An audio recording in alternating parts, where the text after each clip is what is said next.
কয়েকশো হাতির সমান ওজনের একটা আস্ত পাহাড় যদি নিজে নিজেই হেঁটে চলে যেত কেমন হতো? বিশ্বাস হচ্ছে না? তাই তো আজ কোন গল্প নয়, আমরা দেখব বাস্তব পৃথিবীর সেই সব ইস্পাতের পাহাড় যেগুলো নীরবে গড়ে তোলে আমাদের স্বপ্নের পথ। এদের গর্জন হয়তো আমরা শুনি না, কিন্তু এদের পায়ের চাপেই তৈরি হয় সভ্যতা। চলুন আজ সেই দানবদের রাজ্যে ডুব দেওয়া যাক। ভিডিওর শুরুতেই দেখুন এই দানবের মতো দেখতে গাড়িটাকে। এর চাকার সংখ্যা গুনতে গেলে আপনি নিজেই হাঁপিয়ে উঠবেন। এই যানটাকে বলা হয় এসপিএমটি বা সেলফ প্রোপেলড মডিউলার ট্রান্সপোর্টার। সহজ ভাষায় এটি একটি চলন্ত রাস্তা যার উপর হাজার হাজার টন ওজনের সেতুর এক একটি অংশ বা গার্ডার বসিয়ে দেওয়া হয়। দেখুন কি নিপুণভাবে এটি একটি বিশাল কংক্রিটের কাঠামোকে টানেল থেকে বের করে সেতুর উপর নিয়ে যাচ্ছে। এর প্রতিটি চাকা আলাদাভাবে নিয়ন্ত্রণ করা যায়, তাই এটি যে কোনো দিকে ঘুরতে পারে। এই প্রযুক্তির কারণেই আজ এত বড় বড় সেতু বানানো সম্ভব হচ্ছে। পদ্মা সেতু বানানোর সময়ও কিন্তু এমন বড় বড় মেশিনই ব্যবহার করা হয়েছিল। সেতু তো তৈরি হলো, এখন ফালা রেললাইন বসানোর।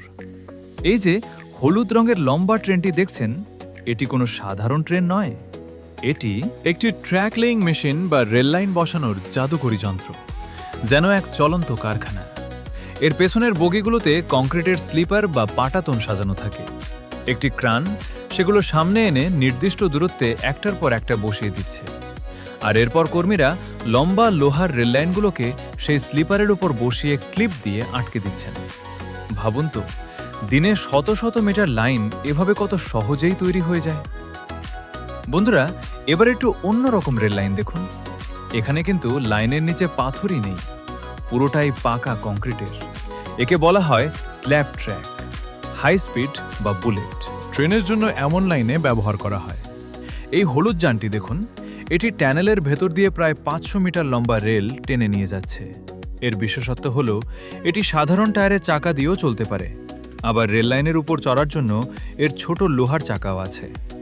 আমাদের দেশের মেট্রো রেলের লাইনের কিছু অংশ কিন্তু এভাবেই তৈরি করা।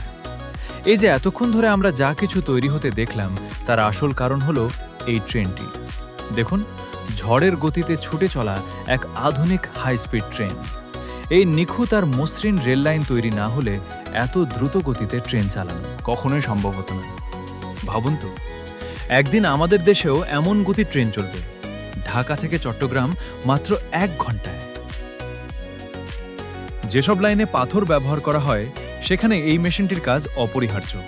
একে বলা হয় ব্যালাস্ট স্ট্যাম্পিং মেশিন, আর এর কাজ হলো রেল লাইনের নিচের পাথরগুলোকে ঠিকঠাক জায়গায় বসিয়ে দেওয়া, যাতে লাইনটা শক্তপোক্ত থাকে আর ট্রেন চলার সময় কাঁপুনি না হয়। মেশিনটি ভাইব্রেশন বা কাঁপুনি দিয়ে পাথরগুলোকে লাইনের নিচে এমনভাবে সেট করে দেয় যেন লাইনটি মাটির সাথে একেবারে গেঁথে যায়।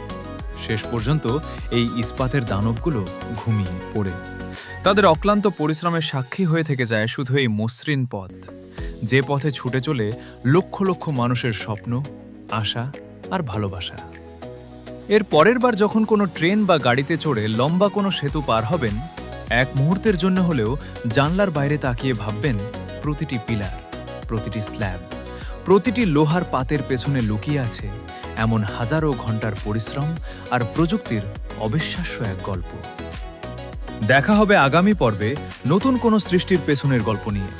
সবাই ভালো থাকবেন, আর হ্যাঁ, টেক জগৎ চ্যানেলটিকে সাবস্ক্রাইব করুন আরও ভালো ভালো ভিডিও পেতে বন্ধুরা। আল্লাহ হাফেজ।